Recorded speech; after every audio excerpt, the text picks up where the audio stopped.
What if I told you the difference between Mark and Sheila's first gift of $10,000 to our nonprofit and their current annual giving of over $300,000 came down to simply three basic skills? It wasn't, as a nonprofit fundraising professional, coming up with a more slicker presentation or something that was convincing to them by a proposal. It was really fundamentally these three skills. Welcome to the Funding Your Future podcast. It's a podcast for nonprofit fundraising professionals, and it gives practical skill sets to see more revenues realized by your organization. I'm Dr. Randy Dirks. I've spent the last 27 years as a fundraising professional as the vice president for two nonprofit organizations. And I'd like to share with you some of the very practical insights that I have gained. Gail Perry, who is noted as one of the preeminent fundraising consultants, says that the role of a major gift officer is not as a salesperson, but rather a facilitator. So that's so true. So often nonprofit fundraising officers are all about talking, are all about getting something out, are all about making the proposal, making the pitch to their donors. But that is really not the very effectiveness of a nonprofit fundraising professional. And Gail Perry says that there are three skill sets that are needed. So let's look at them. The first one is to engage in deep listening. You see, so often a nonprofit fundraising professional is evaluated based on their ability to talk, based upon their ability to make a presentation. But really, the very fundamental truth of a very successful nonprofit fundraising professional is simply the ability to listen. And then, based upon that listening skill, to ask some very basic questions. For example, you could say to one of your major donors, I'm curious, what drew you to our organization? Or something like this. If you could choose one area where your values would be expressed through our organization for your legacy, what would that one value be? How would you like to see that lived out in practical ways? So that ability to listen and ask insightful questions is so vital. The second area is that working, especially with the wealthy, you have to be a confident philanthropic advisor. You have to be an advisor. And that simply means help the donor fulfill his or her vision. You see, the major gift officer is not the leader in the initiative. The major gift officer is the guide, and the donor is the hero. And that is often what is missed. And so begin to position yourself as an advisor. Advisors listen, advisors ask questions, and then advisors find ways to connect those values, that vision, that passion of the major donor to a future result. So they are that bridge. And that's where the advisor comes in. The third area that Perry talks about is realize you are in a long game. And by that, you really need to come to the realization that it's all about building trust.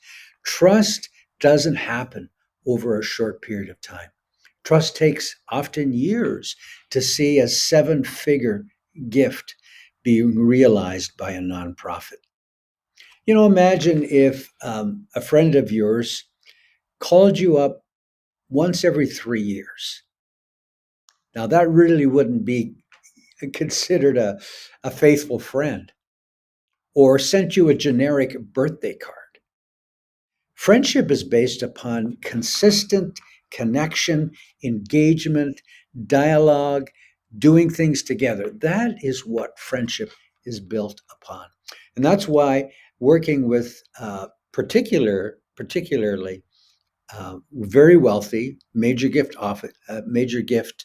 donors, you need to see it as a long game. You need to build trust. Let me share an example with you.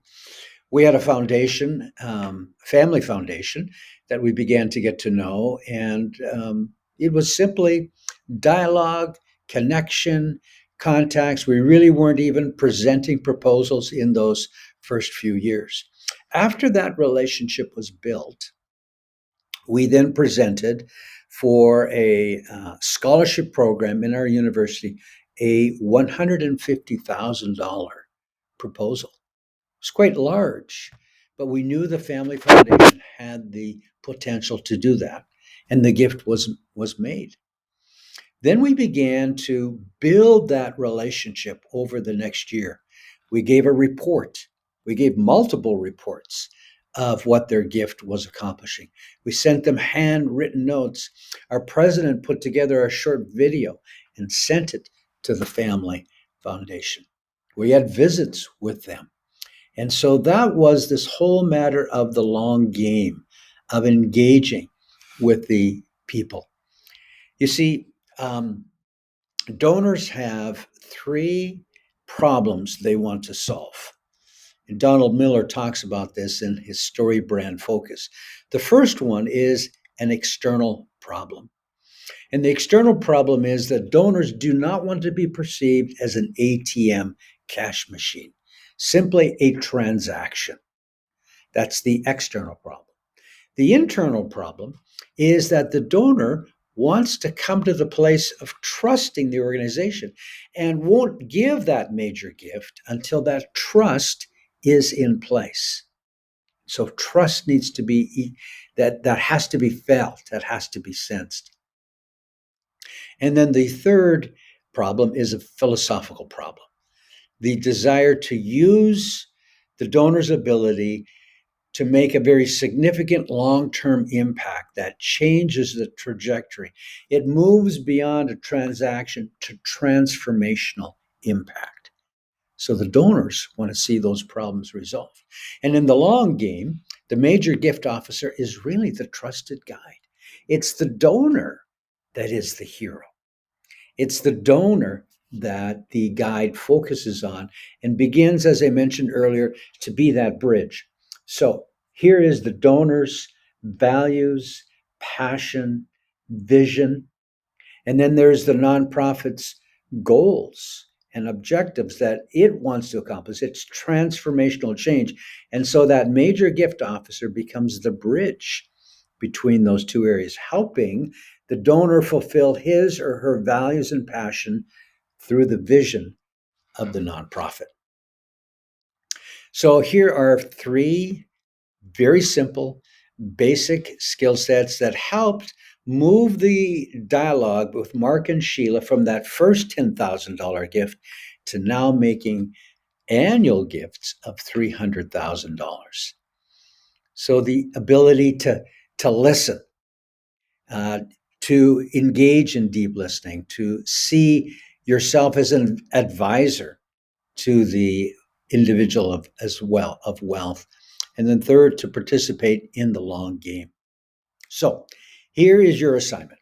I would encourage you to find three of your donors that you say fit into a major donor category, whatever way you establish that by.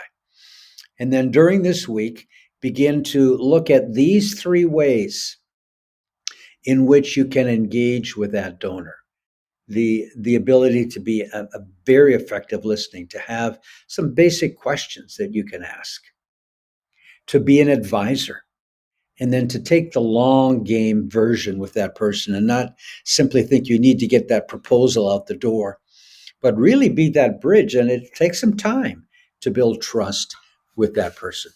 And so I believe as you put in place these three skill sets, you will see some long-term success, effectiveness, personal joy in what you're doing and also see that donor filled with joy, filled with courage, filled with a sense of fulfillment because of what they're doing through your organization.